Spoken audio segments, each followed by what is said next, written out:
बिस्मिल्लाहिर्रहमानिर्रहीम। Last lecture में हमने एक्सरसाइज 1.1 को कंप्लीट कर लिया था।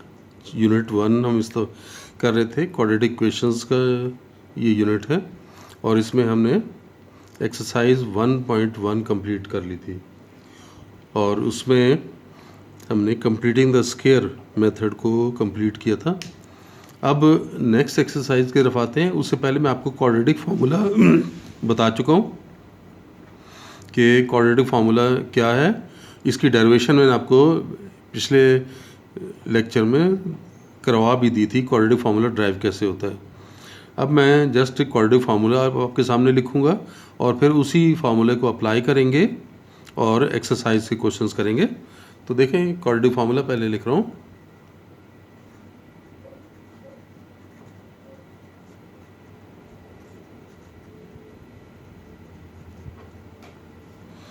कि इक्वेशन अगर आपको दी हुई है ax square plus bx plus c equals to 0, ये स्टैंडर्ड फॉर्म है इक्वेशन की। और अगर ये इक्वेशन आपको दी हुई है तो इसके लिए सोल्यूशन हमने देखा था कि x होता है minus B plus minus square root of B square minus 4ac whole divided by 2a। ये फॉर्मूला है और इसमें मैंने आपको बता दिया था कि पहचान आपने याद रखनी है कि a क्या चीज़ है।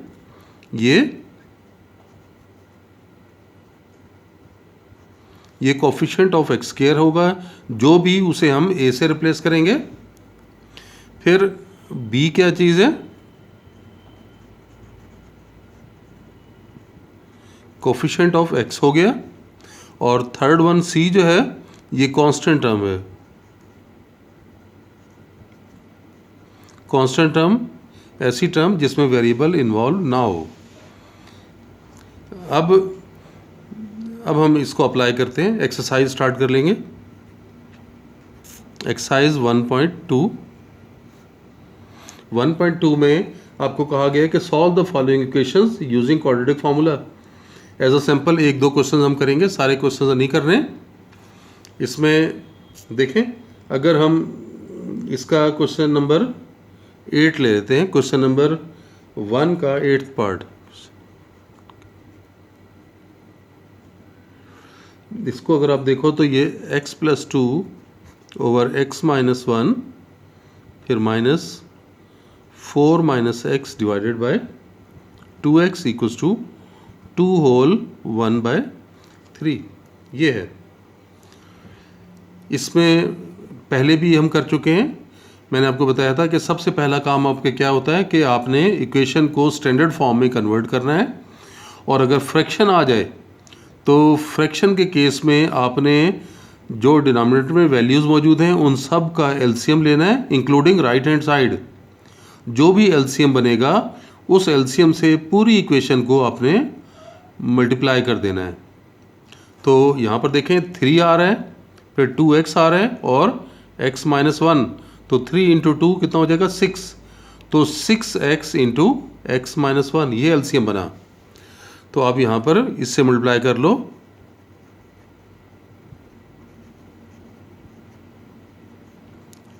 Multiplying the equation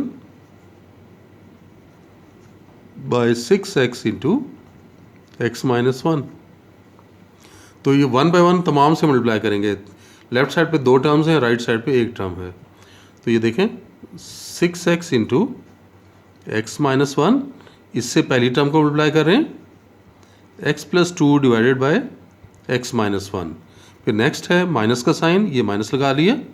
second term को अब 6 इससे मल्टीप्लाई करेंगे तो 6x into x minus 1 multiply by 4 minus x divided by 2x equals to right hand side पर ये इसे आप प्रॉपर फॉर्म में लिख लें तो ये कितना हो जाएगा 3 2s are 6, 6 प्लस 1 7, 7 बाय 3। इसको भी मल्टीप्लाई करना है इसी से 6x इंटू एक्स माइनस 1 से। तो 6x into x minus 1 multiply by 7 by 3। अब देखें जो कैंसिल हो रही हैं वैल्यूज़ उन्हें आप कैंसिल कर लें। देखें ये x माइनस 1 से कैंसिल हो गया। यहाँ पे ये वाला x x से रिमूव हुआ, 2 से आप कैंसिल करें इसे तो 2 3 ज़ार 6, जबकि यहाँ पे 3 2 ज़ार 6। अब इसे सिंप्लीफाई कर लेते हैं। सिंप्लीफाई करेंगे तो ये कितना है 6x into x plus 2 minus ये है 3 इंटू एक्स माइनस 1 और साथ में ये फैक्टर भी है 4 माइनस एक्स इक्वल्स टू ये 2 और ये 7 2 मल्टीप्लाई हो रहे हैं तो 14 हो गया, 14 इंटू एक्स माइनस 1। अब फर्दर सिम्प्लिफिकेशन करते हैं। आपने क्या करना होगा, इन्हें मल्टीप्लाई करना है, यहाँ पर ये भी मल्टीप्लाई होंगे तो देखें ये 6x इंटू एक्स प्लस 2 ये -3, आपने x माइनस 1 और 4 माइनस एक्स को मल्टीप्लाई करना है।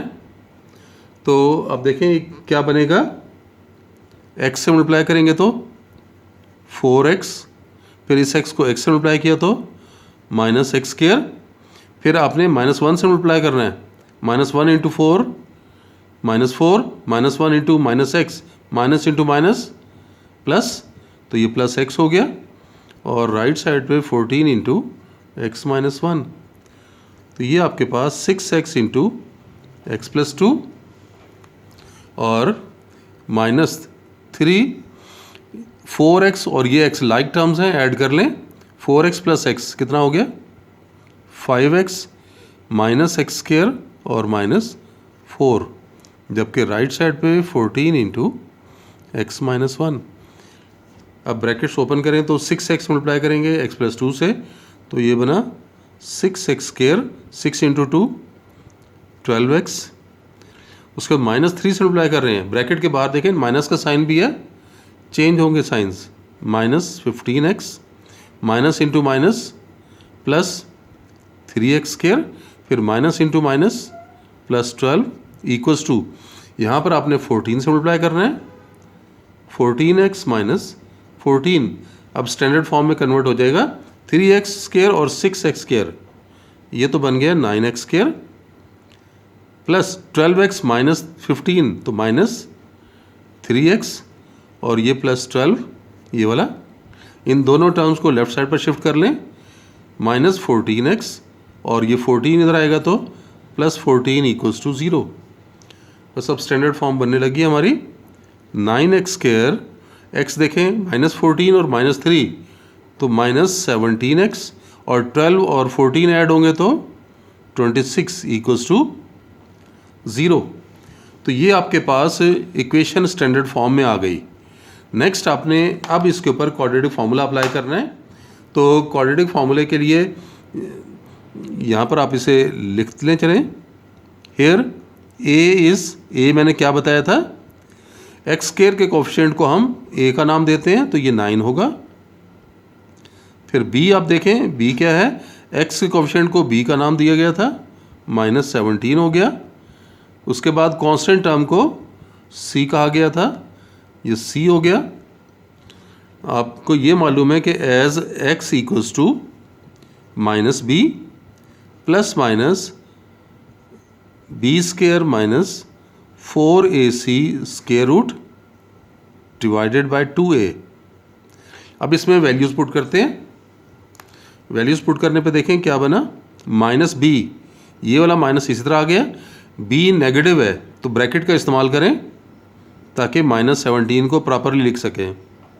तो ये -b हो गया, फिर प्लस माइनस, फिर स्क्वायर रूट के अंदर b² यानी -17 का स्क्वायर, इस b की जगह -17 लिख लिया, ऊपर स्क्वायर उसी तरह ही है। उसके बाद देखिए माइनस का साइन, ये माइनस आ गया, 4ac, ये 4, ये ब्रैकेट डालेंगे, a की वैल्यू लिखेंगे जो कि 9 है, और c फिर ब्रैकेट डालेंगे और c की वैल्यू लिखेंगे जो कि 2 है, होल डिवाइडेड बाय 2a यानी 2 इंटू 9। अब इसको हम फर्दर सिंप्लीफाई कर लेते हैं ताकि आपके पास इसका फाइनल आंसर आ सके। तो इसको देखें, हम यहाँ पर देखें इसको क्या बना, x इक्वल्स टू, ये +17 हो गया, प्लस माइनस, अब यहाँ देखें 17 का अगर हम स्क्वायर लेते हैं तो आपके पास ये रिज़ल्ट कितना आया 289, और ये आपने मल्टीप्लाई करेंगे 2 और 9 और 4 को मल्टीप्लाई करें तो 2 4 ज़ार 8, 8 9 ज़ार 72, तो -72 और ये स्क्वायर रूट डिवाइडेड बाय 18। अब इसे माइनस कर लें तो x आ गया 17 प्लस माइनस, इसे माइनस करने पे ये 217 स्क्वायर रूट के साथ आ जाएगा। 9 - 2 7 हो गया, 8 - 7 1 आ गया और डिवाइडेड बाय 18। तो ये आपके पास इसका फाइनल आंसर है। सोल्यूशन सेट में भी इसी को आप लिखेंगे।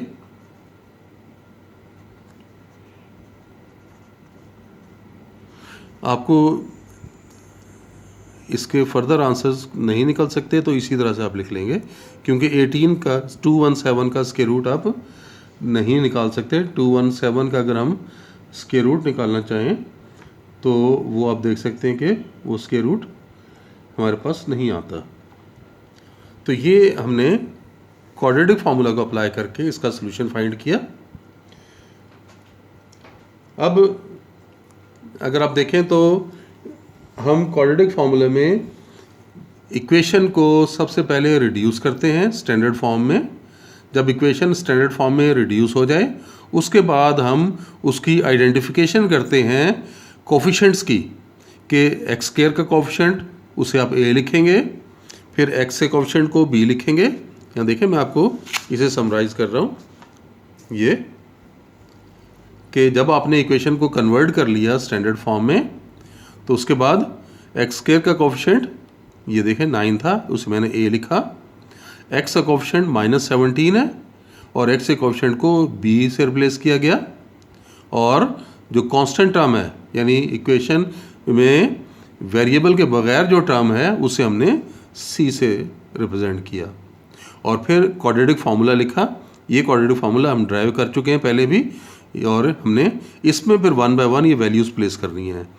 माइनस बी की जगह ये देखें -17 आ गया, फिर उसके बाद प्लस माइनस स्क्वायर रूट के अंदर, ये स्क्वायर रूट के अंदर लिखना है बी का स्क्वायर। तो ये देखें बी कितना था -17, तो ये बी है और ये बी का ऊपर स्क्वायर आ गया। उसके बाद -4ac, ये -4, यहाँ पे ब्रैकेट में आपने a की वैल्यू लिखी ये 9, और फिर c की वैल्यू देखें ये 26 था, इसको हमें थोड़ी सी करेक्शन करनी पड़ेगी, ये 26। तो ये कैलकुलेशन में थोड़ा सा हमारा इसे चेंज आएगा, इसे अभी रेक्टिफाई कर लेते हैं। तो 4 × 9 × 26, तो ये आपके पास 936 बना। तो